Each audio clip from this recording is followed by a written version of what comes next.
menyambung ceramah Yaya yang kemarin tentang jangan bosan untuk menjadi orang yang baik. Selama ini kita juga mau mencermati bagaimana bisa menjadi orang yang baik dan tidak bosan untuk tetap menjadi orang baik. Mencermati ceramah yang saya sampaikan kemarin mengenai tentang jangan sampai kita itu bosan-bosan menjadi orang baik. Artinya apa? Kadangkala kita ini berusaha untuk menjadi baik. Ketika kita berusaha menjadi orang baik, pasti akan diuji oleh Allah Subhanahu wa Ta'ala dengan sesuatu bagaimana kita ini menjadi lebih baik.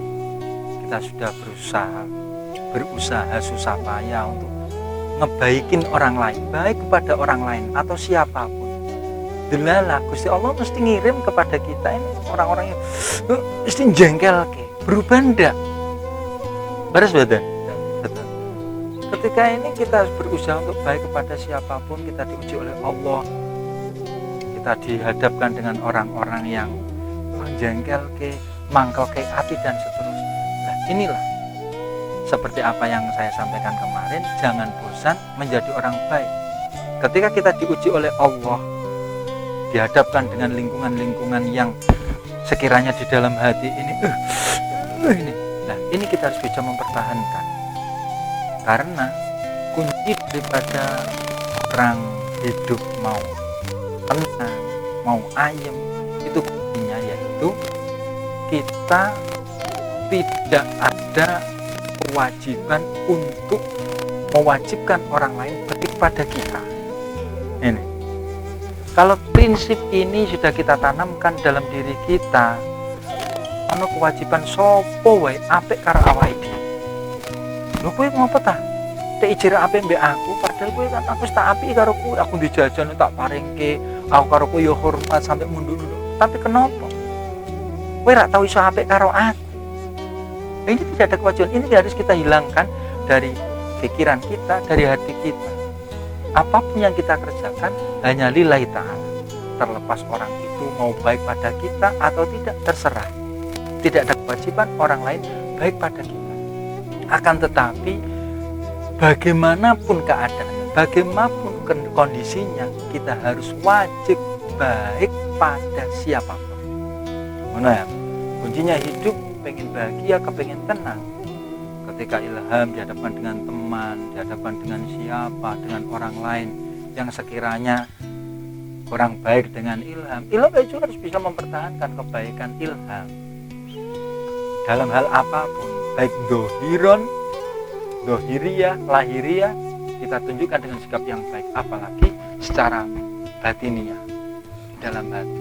Justru malah ketika ada teman-teman yang sekiranya menurut ilham, menurut bapak, menurut ibu ini kurang nyocoknya di dalam hati, ya kita harus bisa menerima dan legowo.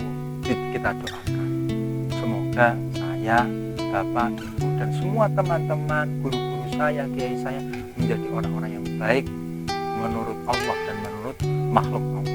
Itu kunci ketika kita mau hidup tenang. Ketika sebaliknya kita ini mewajibkan kepada orang lain untuk berbaik pada kita. Wong kudune apik mbek aku, kaya sik ngono. Aku sik wis apik sik kebangetan.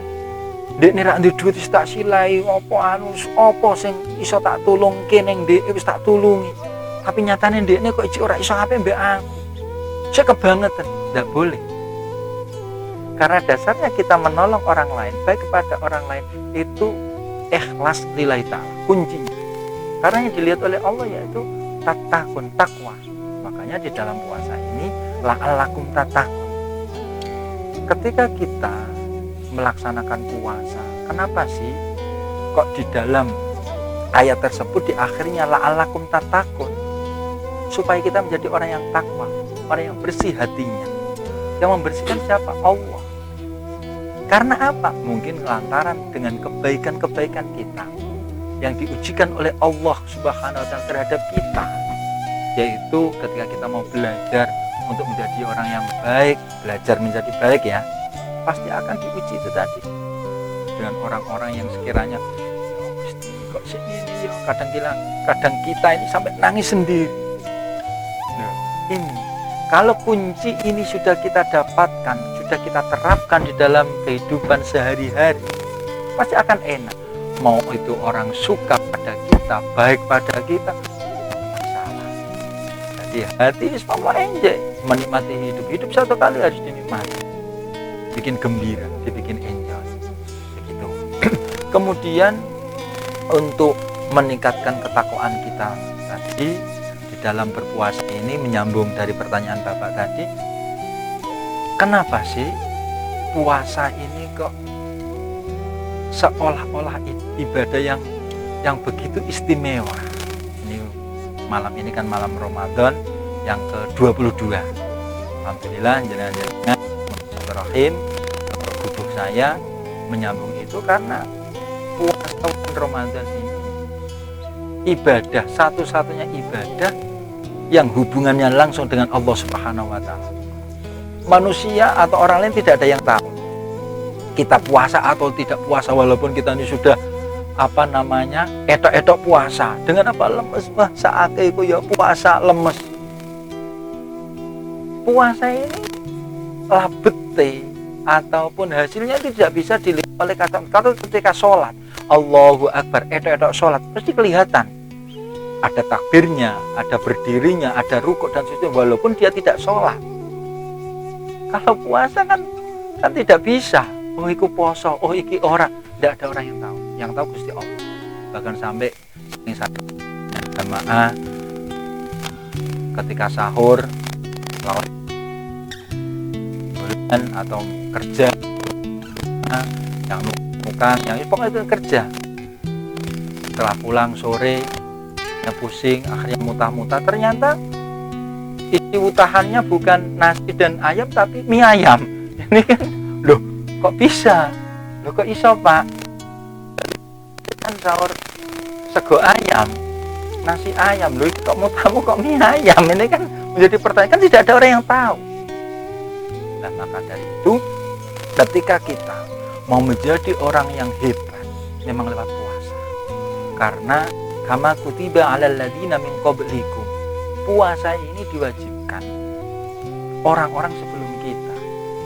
Agama yang kuno menurut sejarah, tapi kalau menurut Allah wallahu a'lam, menurut sejarah agama yang kuno yaitu agama Majusi, agama yang menyembah api. Ketika api ini padam, orang penganut agama Majusi itu diwajibkan puasa 3 bulan berturut-turut. Itu. Nah, di sini kita sebagai pemeluk agama Islam diwajibkan puasa sesuai dengan bulan yang ditentukan, yaitu bulan Ramadan, cuma 1 bulan. Kalau di agama Hindu ada puasa juga. Puasanya juga lama, itu malah puasanya ada yang sampai 40 hari, ada yang 30 hari, ada yang 2 bulan, 3 bulan. Itu puasanya puasa semuanya. Tidak makan, tidak minum, tidak berhubungan suami istri.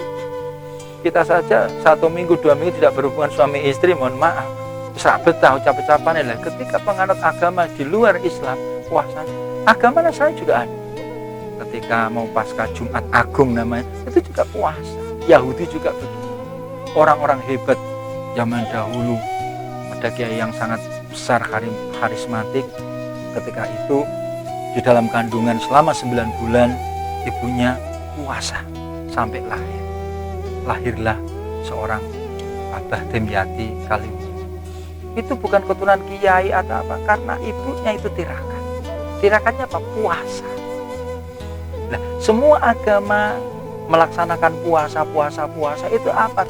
Untuk menyucikan diri. Kalau agama Hindu dulu istilahnya supaya rohnya ini suci. Kita bukannya secara rohania kita, tapi rohania kita, jasad kita, supaya tatakun tersebut menambahi ketakwaan kita kepada Allah Subhanahu wa Ta'ala, yang disebut di dalam agama lain itu kesucian. Karena yang bisa diterima oleh Allah Subhanahu wa Ta'ala adalah orang-orang yang takwa. Karena yang dilihat bukan bentuk fisiknya, bukan jabatannya, bukan harta bendanya, tapi ketakwaan yang dimiliki oleh manusia tersebut. Makanya kembali lagi dan kita pertanyaan ini panjenengan, ojo bosen dadi wong apik. Masya kamu hidup di lingkungan apapun, di lingkungan yang bagaimanapun, suka rak suka, seneng rak seneng terhadap kita, itu bukan urusan, itu urusannya Allah. Bahkan sampai ada cerita seorang waliullah Imam Ahmad bin Hambal itu ketika pada suatu hari diuji oleh seseorang di kampungnya. Di suatu ketika Imam Ahmad ini ditimbali oleh seseorang yang ingin hajat. Soani ten daleme, Syekh, monggo jenengan kula aturi pinarak ten daleme kula. Nek cara awake dhewe ya, mbok tahlilan, mbok slametan mobil anyar, mbok sepeda motor anyar. Begitu Imam Ahmad bin Hambal ini rawuh dan masyarakat niku, penduduk niku, assalamualaikum warahmatullahi wabarakatuh. Jenengan mriki napa, Syekh? Kula rak butuh jenengan. Jenengan mulai wae. Akhirnya apa? Syekh Ahmad bin Hambal ini kembali pulang. Oh nggih nek ngoten kula tak. Akhirnya Syekh Ahmad bin Hambal kunjung. Begitu sampai di rumah, pemuda ini datang lagi ke tempatnya Syekh Ahmad Imam bin Hambal ini. Assalamualaikum warahmatullahi. Pripun Mas? Monggo Syekh ten daleme kula. Menika kajengan acara kok kula butuh jenengan Syekh. Oh nggih. Akhirnya Syekh Ahmad bin Hambal datang lagi. Assalamualaikum waalaikumsalam. Lah napa Syekh? Kula rak sidoan jenengan. Kula tak anu kiai kae wae. Aku rak seneng jenengan. Akhirnya Imam Ahmad bin Hambal nyon pamit kembali. Bolak-balik sampai berulang kali. Sampai terakhir Imam Ahmad bin Hambal ini disuwani lagi, Syekh, sakniki temenan. Kita temenan pokok jenenganku sing ndongani ten griyane kula ngeten-ngeten. Oh nggih, Mas. Akhirnya betul Imam Ahmad bin Hambal rawuh ten daleme seorang pemuda niku. Akhirnya pemuda penasaran. Syekh, kula tak tanglet kali jenengan. Kula niki mau kan wong sal-sal jenengan. Tak garapi jenengan tak garap. Mriki temugim pengen kula jenengan tak usir malih, mriki bolak-balik tak hitung sampai 5 kali. Padahal dalam jenengan iki ora cedak. Jenengan ya ora duwe expander, ora duwe Jupiter, jenengan melampah sikil. Kok jenengan mboten emosi, mboten jengkel terus ngeten Mas. Kula niku mboten enten urusan kalian jenengan, urusane kula kali Gusti Allah. Kula mboten wonten hubungan kalian jenengan secara kemanusiaan. Ora ono hak kula jengkel kalian jenengan. Sebab jenengan ngoten pun dilakokake Gusti Allah. Nek kula kok jengkel kalian jenengan berarti kula jengkel kali Gusti Allah. Makane kula mboten jengkel. Masya Allah nggih Syekh. Nek ngoten kula tak nderek ngaji jenengan. Kula tak nderek dados murid jenengan, dados santri jenengan. Kula awet dina niki kula jenengan beat Syekh. Bolak-balik napa akhlak. Ketika kita dikerjai orang, ini kan nek kelasnya nyuwun sewu. Saya sendiri ketika diperlakukan seperti itu, mestinya seperti itu. Nah, makanya apa yang bisa kita ambil hikmahnya dari cerita ini, itu tadi kembali tidak ada kewajiban kita untuk memaksa orang lain harus baik pada kita. Makanya sering saya ditanya ketika kita menyampaikan ngaji, pokoknya ikutin apik karo wong, misalnya kowe diomong, digeremengi, ngene-ngene, wis jarno wae, didongakno. Sering sekali saya dibantah. Nggih, jenengan ra tau di omong wong, tau difitnah, ra tau rumangsamu. Kene godange difitnah, godange diomong-omong wong, tapi kita kembalikan kepada Allah. Ini belajar proses. Semua ini kok aki Gusti Allah. Perjalanan hidup manusia pasti ada yang menjalankan. Yang menjalankan siapa? Ya Allah Subhanahu wa Ta'ala, sebagai dalang semua daripada kehidupan manusia. Bahkan sampai makhluk lain pun yang menggerakkan Allah Subhanahu wa Ta'ala. Semuanya ada takdirnya. Cuma kita pembelajarannya, latihannya apa? Yaitu tadi berusaha menjadi orang baik. Berusahanya kebaikan kitanya di mana? Yaitu tadi kita berusaha memposisikan diri kita sebagai hamba Allah yang dhaif, yang lemah. Wong lemah kok maksa wong kon apik karo awake dhewe, berarti kita ini kan mengaku bahwa kita ini kuat, mampu untuk memaksa orang lain. Kowe kudune apik karo aku, wis tak tulungi. Sementara kita ini makhluk yang sangat dhaif. Seandainya kita mampu untuk memberikan pertolongan kepada orang lain, bisa membantu orang lain tanpa ditolong oleh Allah, tidak mungkin bisa. Kembalinya ketika kita mau apa-apa, mau menolong orang kah, mau berbuat apa, satu niat lillahi ta'ala. Itu Pak Samsul. Mohon paham?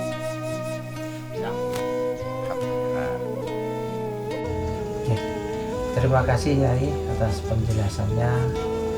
Kami bertiga juga mohon maaf dan juga mohon doa restunya biar kami bertiga bisa menjalankan apa sesuai yang dijelaskan oleh Yai tadi, dan apa itu kita bisa menjadi orang baik, menjadikan orang baik dan tidak yang seperti yang telah disebutkan. Mohon barokah doanya dan pangestunya, semoga apa yang dijelaskan bisa kami laksanakan. Matur nuwun Yai. Matur suwun atas